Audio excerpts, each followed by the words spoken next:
Hi, and welcome to another episode of Piano TV. Today we are going to learn how to play the super famous folk song called Greensleeves, which is of English origin, and you've almost definitely heard it. This is a really good song to apply the damper pedal technique, which is what we were talking about in the previous video.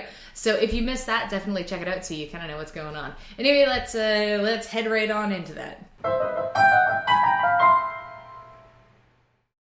The tune Greensleeves has actually been around for a really long time, even as early as the 16th century. Shakespeare talked about it in one of his plays called The Merry Wives of Windsor, and apparently that was written in the 1600s or so, and by then it was already a pretty famous tune, so it just gives you a little bit of a ballpark figure about how old this is. Not to mention that it's been used in a Christmas song context since the 1700s, which is kind of, some of you might know the arrangement What Child Is This?, which is the most famous Christmas application of Greensleeves. So that's just a kind of fun fact. So I'm gonna play it on the piano so you can hear what it sounds like, and we'll go from there.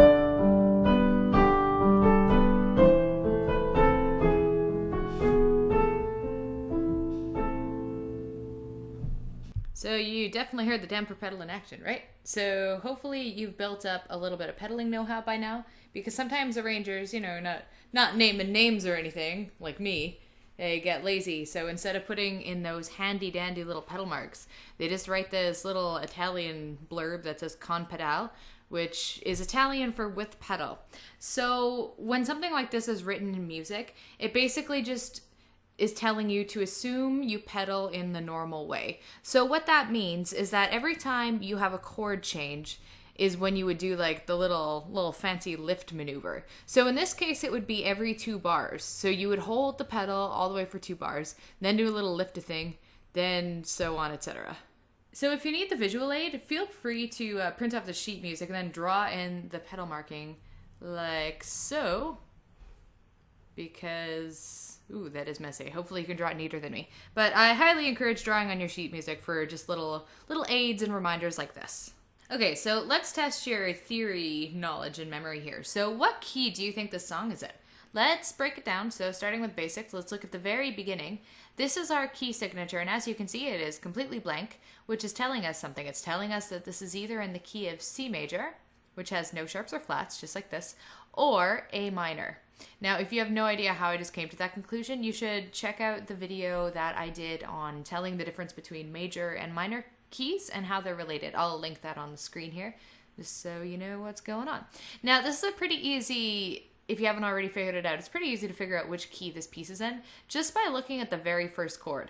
Like 9.9 times out of 10, a piece that's in C major won't start with A minor. A piece that's in A minor will start in A minor. So just looking at that, I can say, yeah, there's a pretty good chance that this song's in the key of A minor. This piece also has a different rhythm we haven't done before, which will be the subject of the next video, which is the dotted quarter note right here. And he's usually partnered up with a little 8th note companion. So for now, the least you need to know is that the dotted quarter note gets not just 1 beat, like a quarter note, but it gets 1.5 beats. And that's why this 8th note appears here, kind of like completes this one. So this is 1.5 plus half. So if you have your math brain on, that equals 2 beats.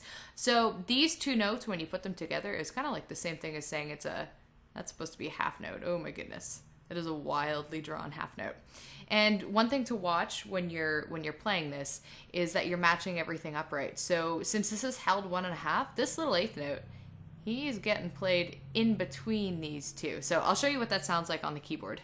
So when you're lining up the right hand with the left hand, your left hand is playing this steady quarter note pattern. So what's going to happen is that dotted quarter note is going to hold for 1.5 beats. And and then that eighth note is going to kind of sneak in between the second and third left-hand notes. Listen again. And just one more time. I'll go even slower just in case you're not quite there yet. So hopefully you can hear how that rhythm is supposed to be applied, and especially if you listen to the full version, that should help you figure out that rhythm as well. One last note about chords here. So sometimes your chord symbol will be slashed with another letter, like right here. So the chord is A minor, but then we've got this slash saying E. All that's telling you is that you're still playing an A minor chord, but instead of putting the notes in this order, this is our kind of normal order for A minor, A, C, E. This time, when you have slash E, you're putting E as the bottom note. So you can actually see that in the sheet music. You can see that that's how it's written as well, where E's the bottom note here, and E is also the bottom note here. That's all that means. So even though it's the middle of August right now, and the song tends to have a Christmas application, that doesn't matter. Go ahead and learn it. Have fun. It's all good. We don't need to do music in like a seasonal way. Bring a little Christmas into your summer, or maybe play some summer songs during your Christmas. Are there summer songs? I don't even know. Anyway, thank you for watching this video. As always, the sheet music will be linked below so you can get your hands on that and start practicing, especially with the pedal, because that's fun. Thank you, and catch you later.